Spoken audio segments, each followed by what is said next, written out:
Eh bien, je m'appelle Denis Gabriel, j'ai 61 ans. Je suis arrivé sur Rueil, j'avais un mois. Et depuis, j'ai toujours habité à Rueil sur 6 quartiers différents. Je suis élu depuis l'âge de 23 ans. J'étais étudiant à la faculté de Nanterre, à l'époque d'ailleurs. Et puis, j'étais de toutes les majorités municipales avec Jacques Baumel et Patrick Ollier. Depuis cette époque, j'ai une petite entreprise, une TPE, pour ma vie professionnelle. Et je suis conseiller régional et maire adjoint à la sécurité publique et à l'habitat. C'est deux secteurs assez difficiles pour que la ville soit la plus sécure au niveau de l'ensemble de ses citoyens.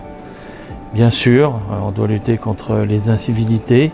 Nous n'avons pas de grosse insécurité, mais on a des petites insécurités qui peuvent embêter le quotidien des Rueillois, et c'est pour cela qu'on essaye de faire au plus. C'est pour ça qu'avec l'habitat, on essaye de sécuriser les résidences. C'est pour ça qu'avec la police municipale, on essaye d'être sur tous les fronts. Et c'est pour ça qu'avec les médiateurs, qui travaillent avec le service de la jeunesse d'ailleurs, nous sommes dans les cités pour essayer d'agir du mieux que l'on peut. Tout ça va jusqu'à l'éducation, les lycées, les collèges, où nous entretenons aussi des actions à ce niveau-là.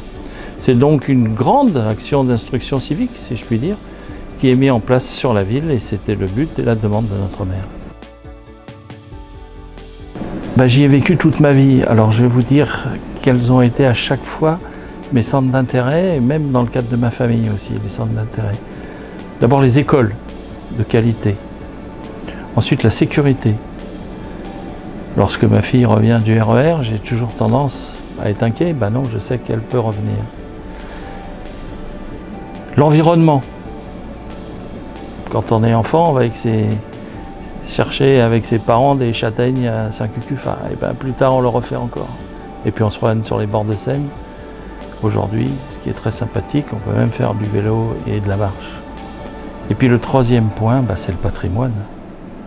Une ville a un patrimoine exceptionnel, avec la commune qui le protège du mieux qu'il peut. On va avoir maintenant le parc du Cardinal, les anciens parcs de Richelieu. Et c'est un plus que l'on pourra connaître, qu'on ne connaissait pas auparavant.